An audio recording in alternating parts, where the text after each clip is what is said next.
প্রচুর গরম। হোয়াটসঅ্যাপ, কি অবস্থা? This is Ahmed Tanvir. Welcome to another video. আর আজকে আমরা কথা বলবো রকস্টার এর প্রমোশনাল স্ট্র্যাটেজি নিয়ে।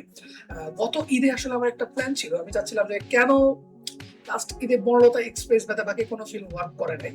এটা বনলতা এক্সপ্রেসের যে রিভিউটা আমি দিয়েছি সেখানে আমি একটু বলার ট্রাই করেছি কিছুটা, যে কেন এটা হয়েছে। বাট সেগুলোটা করা হয়নি। But this is the chance, আমি আজকে রকস্টার যে প্রমোশনাল ক্যাম্পেইন গুলো তারা চালাচ্ছে সেটা কতটুকু ওয়ার্থি এবং তারা এটা কতটুকু গ্রেট এই বিষয়ে আমি কথাগুলো বলবো। So let's jump into the main video.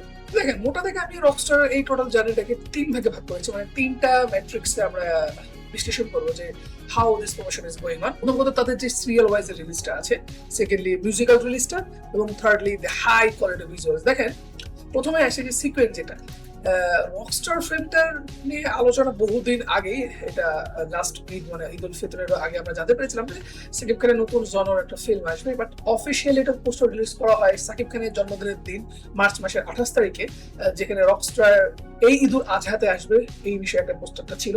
তো তখন থেকে মোটামুটি একটা হাইপ ক্রিয়েট করা শুরু হয়ে যায় যে ওকে, একটা নতুন জনর করে একটা ফিল্ম আসতে পারে। দেখেন, সাকিব খানের বিগত যে ফিল্মগুলো আছে, তাণ্ডব, তুফান, বরবাদ, লাস্ট রিসেন্টলি প্রিন্স, যেটা প্রিন্সটা ওয়াজ ভেরি ব্যাড।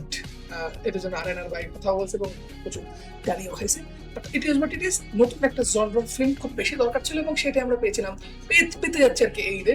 তো সেকেন্ড যে পোস্টারটা রিলিজ পাই, এবার আসে সেকেন্ড পোস্টার রিলিজটা, যেটা এপ্রিল মাসের 18 তারিখে যে পোস্টার রিলিজ পাই, সেটা হচ্ছে একটা রোমান্টিক একটা পোস্টার। সাবিলা নূরের সাথে আবারও জুটি বেঁধেছিল সাকিব খান। তো এটার বাট এক্সপেকটেশন ছিল স্টাবিল লাস্ট যে ফিল্মটা করলো Banalata express, mind blowing performance, এবং তার আরেকটা ফিল্ম এই রিলিজ পাবে। সো তাকে কাস্টিং করাটা কতটুকু যৌক্তিক, কতটুকু ভালো ছিল, এটা ফিল্ম দেখার পরে বোঝা যাবে। কারণ লাস্ট তাণ্ডবে তার যে অ্যাক্টিংটা ছিল, that was not up to the mark. তার মানে এই নয় যে সাবিলা নূর বাজে অ্যাক্ট্রেস, হয়তো তাকে সেখানে যে রোলটা প্লে করা দরকার ছিল সেটা হয়তো তিনি ফুলফিল প্লে করতে পারেন নাই। তো আমাদের কাছে এপ্রিলের ফার্স্ট এই দুইটা পোস্টার ছিল এবং দুইটা পোস্টার একদম টপ নচ। প্রথমে একটা হুক ক্রিয়েট করে দিয়েছিল যে ওকে সামথিং ইজ কামিং। তারপরে যে জিনিসটা সেটা হচ্ছে টিজার। মে মাসের 1 তারিখে শ্রমিক দিবসে টিজারের একটা আসে, যেটাকে তারা ওয়ার্ম আপ নাম দিয়েছে, এবং এটা কোনো অফিসিয়াল টিজার না, প্রায় 59 সেকেন্ডের বা 54 সেকেন্ডের একটা ভিডিও ছিল, যেটা ছিল পুরোটা একদম animation. This was something new এবং I was so much excited about it. 1 তারিখে যেটা রিলিজ হবে অ্যানিমেটেডটা, এটা প্রায় তার 3-4 দিন আগে আমরা জানতে পেরেছিলাম। বিভিন্ন জায়গায় পোস্টার রিলিজ করা হচ্ছিল যে নেক্সট যে ওয়ার্ম আপটা আসবে সেটা জেনারেটেড হবে, মানে সরি অ্যানিমেটেড হবে। So I was quite excited about it. এবং করেছেও কি দারুণ একটা কাজ। আপনি যদি পুরো এই অ্যানিমেশনটা দেখেন, এখানেও একটা স্টোরি বিল্ড আপ করা ট্রাই করেছে, নট লাইক তারা র্যান্ডমলি কোনো কিছু একটা অ্যানিমেশন করেছেন। একটা পাখি দেখাইছিল, পাখি কিন্তু আসলে মুক্তির প্রতীক হিসেবে আমরা বিবেচনা করে থাকি। একটা বাচ্চার চোখে রকস্টারের স্বপ্ন দেখালো এবং সে বাচ্চাটা বড় হয়ে সাকিব খানের হিসেবে, রিয়েল রকস্টার হিসেবে তিনি সামনে আসলো।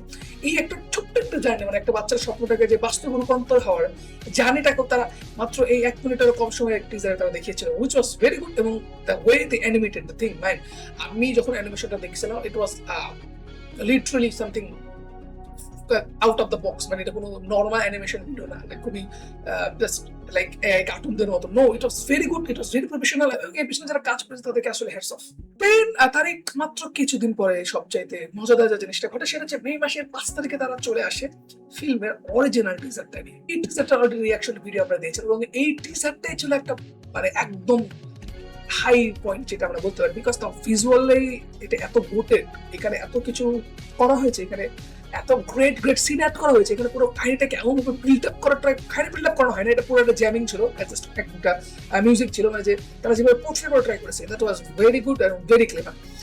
তারপরে আলটিমেটলি সবচেয়ে গ্র্যান্ড যে জিনিসটা চলে আসে সেটা হচ্ছে মিউজিক্যাল রিলিজটা। যে পিরিতি গানটা রিলিজ পেয়েছিল, আপনি একটা দেখেন, পুরো একটা সিকোয়েন্সটা আপনি মেনটেন করে দেখেন। আপনি মার্চের 28 তারিখে প্রথমে ঘোষণা করলেন যে আপনার ফিল্মটা আসছে, এপ্রিলের 18 তারিখে আপনি আরেকটা পোস্টার রিলিজ করলেন, আপনি মে মাসে একটা প্রি টিজার দিলেন, মে মাসে তারই 4 দিন পর একটা মেইন টিজার দিলেন, এবং ঠিক তার আরো 5 দিন পর আপনি একটা গান রিলিজ করে দিলেন। এবং that musical song was very great. কারণ আপনি যদি দেখেন, হাওয়ার পরে হাওয়ার যে একটা গান ছিল, গানটা আমি মাথায় হচ্ছে না, সাদা সাদা কালা কালা, ওই গানটা কেন এত বেশি ভালো ছিল? গানটা কি ভালো ছিল? অবভিয়াসলি। তার চেয়ে বড় কথা হচ্ছে এই গানটা যেভাবে আমাদের সামনে প্রেজেন্ট করা হয়েছে, থালাবাটিতে কেউ পানি দিচ্ছে, সবাই নিজের মতো নাচতেছে, মানে লোকাল একটা ভাইব দেওয়ার ট্রাই করছে। এবং সেম এই ঘটনা ঘটেছে পিরিতি সংটা। আপনি যদি পিরিতি সংটা পুরো ভিডিওটা খেয়াল করে থাকেন, এইখানে রিহ্যাবের, আমি প্রথমে ভাবছিলাম, বাট পোশাক আশাক দেখে জেল জুলুম মনে হচ্ছে, বাট এখানে সাকিব খান যে ড্রাগ অ্যাডিক্টের হয়ে তিনি এখানে বসে আছেন এটাও বোঝা যাচ্ছে স্পষ্ট, বিকজ তার মধ্যে ওই যে রিহাবে যে জিনিসগুলো হয় সেগুলো হয়েছে। সো এই মিউজিক্যাল প্রেজেন্সটা, এই মিউজিক্যাল তারা যেমন পোর্ট্রে রয়েছে, এইটা ছিল খুবই দারুণ। এবং এই জিনিসটাই কথা বলবো আমরা ফিল্মের সেকেন্ড পার্টটাতে, মানে অ্যানাউন্স মানে পুরো যে প্রমোশনাল জানি সেকেন্ড পার্ট মোস্ট ইম্পর্টেন্ট সেটা হচ্ছে মিউজিক্যাল রিলিজটা। যে এই গানটার গান, এই গানটা আসলে এত বেশি হাইপ ক্রিয়েট করে ট্রাই করেছে, প্রথম দিনে 1 মিলিয়ন ভিউজ হয়ে গেছে অলমোস্ট, গানটা 3 দিন প্লাস হয়ে গেছে, যেহেতু মাল্টিপল ইউটিউব চ্যানেল থেকে এগুলো রিলিজ পেয়েছে। ওভারঅল এটা প্রায় 2 মিলিয়ন বা 3 মিলিয়নের কাছাকাছি ভিউজ অলরেডি হয়ে গেছে, এবং এটাতে মানুষ এখনো ভাইব করছে। যদিও আমি এক্সপেক্ট করেছিলাম যে তাদের যে পিআর টিমটা আছে এখানে তারা আরো একটু বেশি কাজ করবে, কারণ আমার মনে হয় গানটাতে খুব বেশি স্ট্রিমিং হয় নাই, বাট গানটা ডিজার্ভ করার বেশি স্ট্রিমিং, যেটা হয়েছিল হাওয়ার ক্ষেত্রে। সাদা সাদা কালা কালা গানটা এত পরিমাণে স্ট্রিম হয়েছে, আমি নিজে গানটা স্টোরি দিয়েছিলাম, আমার ফ্রেন্ডসরা স্টোরি দিচ্ছে, এক পর্যায়ে গানটাই বিরক্ত হয়ে যাচ্ছিল। যদিও ওই বিরক্ত হওয়াটা এক নেগেটিভ ইমপ্রেশন ক্রিয়েট করে, বাট সেটা জাস্ট সাময়িক।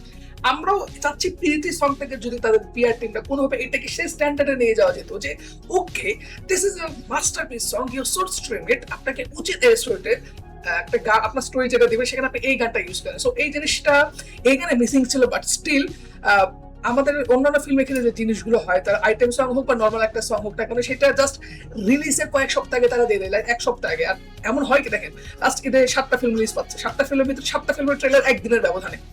মানুষ কোনটাকে হাইপটা হবে? 7টার মধ্যে যদি 7টা কাজে ভালো হয়, ধরে নিচ্ছে 7টা কাজে ভালো, আমরা কোনটা নিয়ে আলোচনা সমালোচনা করবো? একটা আলাদা তো একটা পড়ে যাবে। সো এই জিনিস থেকে বের হয়ে আসাটাই ছিল একটা বড় চ্যালেঞ্জ। ঈদের ফিল্ম রিলিজের 20 দিন আগে তারা একটা গান রিলিজ করছে, এটার জন্য তাদেরকে অনেক বেশি থ্যাংক ইউ। আমরা অলরেডি ফাইট করতে আছি, আর যেহেতু তার একটার পর একটা কি বলবো একদম আমাদেরকে মনে করে দিয়েছে যে রকস্টার ইজ কামিং, হোপফুলি ঈদের আগে আমরা আরো একটা ট্রেলার তো এখনো বাকি আছে। আমি এক্সপেক্ট করছি যে আরো একটা কিছু আসবে, একটা মিউজিক, বিকজ এখানে আমি যতদূর জানছিলাম 22টার মতো মিউজিক আছে। সো মিউজিক্যাল জার্নিটা অনেক বেশি দরকার আমাদের জন্য, এই হাইপটা ধরে রাখার জন্য। সো আপাতত এই যে এই 3টা প্যারামিটার কথা আমরা বললাম, এই 3টা প্যারামিটারের জন্য কিন্তু I think rockstar would be a very successful film. দেখেন, সাকিব খানের নাম থাকলে সেই ফিল্মটা বর্তমানে ব্যবসা করছে, এটা নতুন কিছু না, বাট আমরা যে জিনিসটা চাই সেটা হচ্ছে পজিটিভ রিভিউ। আমরা এক্সপেক্ট করি যে সাকিব খান নতুন নতুন জনরার কাজ করবে, থ্যাঙ্কস টু হিম এরকম একটা জনরা বেছে নেওয়ার জন্য, নতুন নতুন কিছু আমাদের সামনে নিয়ে আসবে, লাইক অ্যাকশন প্যাক ভাই দেখে ফেলেছি, সামনে আরো অ্যাকশন প্যাক ফিল্ম আসবে। So it's a new thing. So এইখান থেকে এই ফিল্মটা আসলে আমাদের ইন্ডাস্ট্রির জন্য একটা ব্লেসিং হইতে পারে, দেখা যাক। আমরা অনেক বেশি এক্সাইটেড, আমার মতো আপনারা আই গেস। সো এইটাই ছিল আজকের ভিডিওর জন্য। আমি জাস্ট এইটাই বলতে চাচ্ছিলাম যে মার্কেটিং স্ট্র্যাটেজি তারা যেভাবে প্রমোশনাল জিনিসগুলো করছে, বাংলাদেশের ফিল্ম ইন্ডাস্ট্রির জন্য এটা অনেক বেশি দরকার ছিল। ঈদের 1 সপ্তাহ আগে সবকিছু রিলিজ দিলে সেই ফিল্মটা হাইপ ক্রিয়েট হয় না, এটা তাদেরকে বুঝতে হবে। একটা এটা অনেকটা ম্যারাথনের মতো আস্তে আস্তে আপনাকে ডেভেলপ করতে হয়। সো এটা ছিল আজকের ভিডিওতে। Thanks for watching this video.